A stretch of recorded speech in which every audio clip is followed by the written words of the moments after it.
Remember people, process, and environment, right? So this is the environment.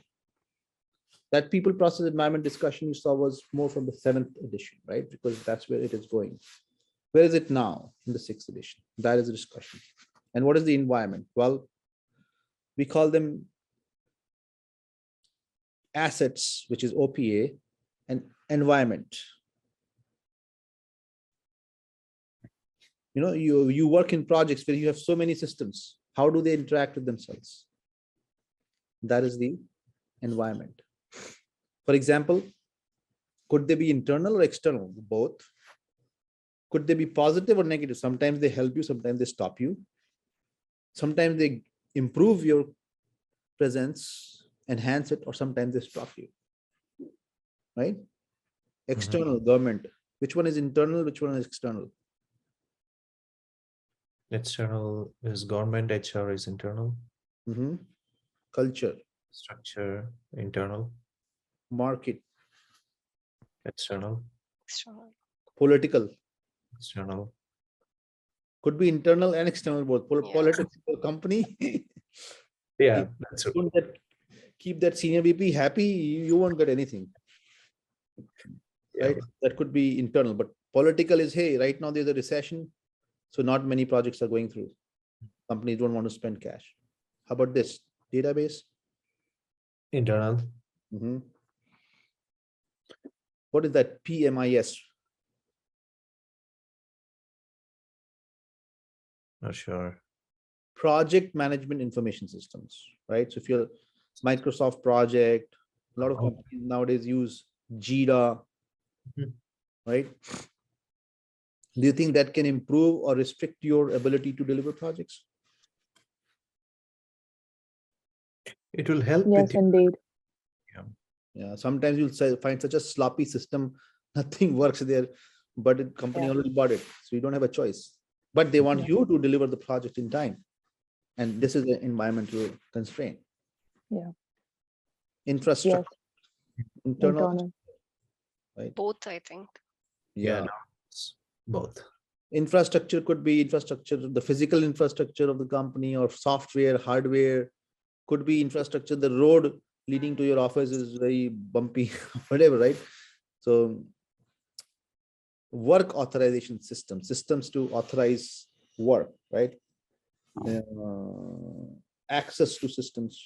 I don't have access to this. It is access is here. You have to go and click that. Internal. Yeah.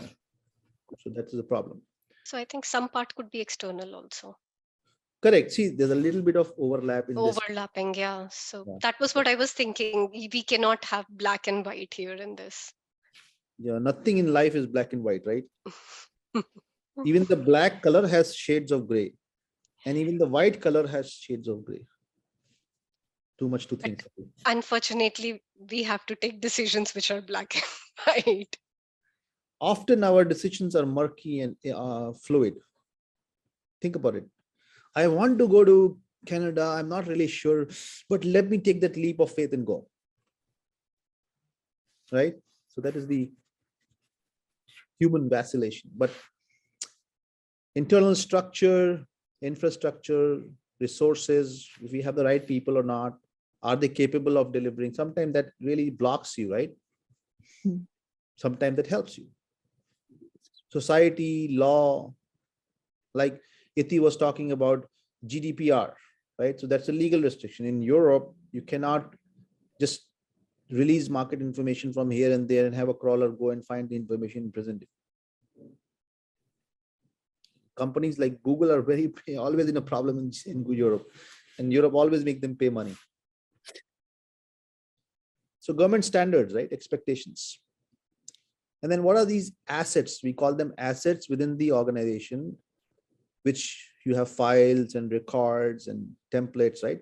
If you delivered the last project, you want to use that for your current project. Okay. Right?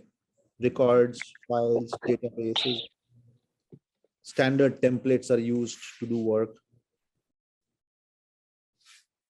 And you need them at every stage or process group: initiating, executing, closing. How are we going to get suppliers? How are we going to get people? All that. So what assets we create for future use or in the current conduct of our project. These are at different processes.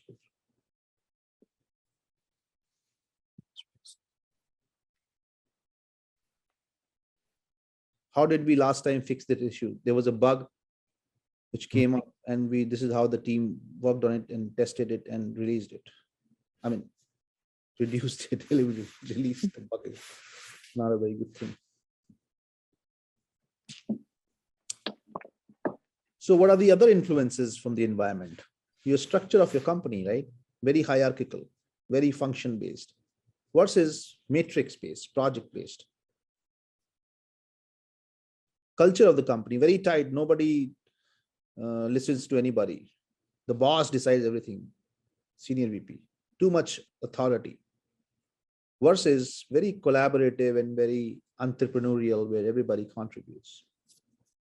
How important is PMO in your company? You know, PMO, nobody cares about the PMO. Everybody thinks it's a bullshit, waste of time. What tools are you using? Jira or SharePoint or Microsoft Project? All these are items in the environment which still impact you, right? You could be very good leader. Your team could be very good, but these things can stop you or block you, right? So as a good project manager, you become aware of it. You adapt yourself and you also inform your stakeholders. So in a functional setup, the PM cannot do much then, you just have to suck up to the bosses like in Apple. But in matrix, you can have a weak matrix or a strong matrix. Strong matrix is where all of the people come together and deliver. Projectize is pure project based. Everything is all will come to the project, do it, and then go back. Right? So that seems to be a better structure or a mixture of all that. So you can have different types of structure of your project team within the organization or the organization itself that can help you or block you.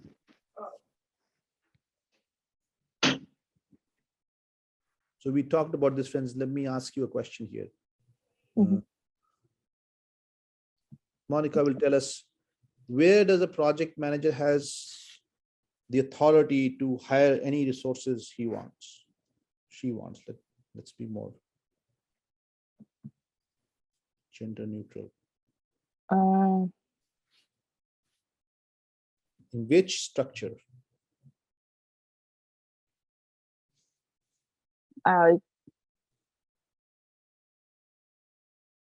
Budget. No. My question was, as a project manager, you have the flexibility to hire any resource you want internally or externally and get the project done.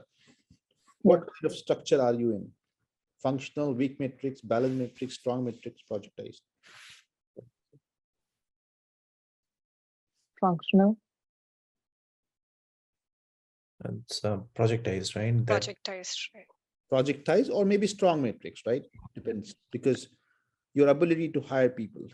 Oh, you are project manager, you are struggling, nobody gives you money, and last 1 month has been spent only in talking to the senior VP to get the fund release, but nobody is releasing money.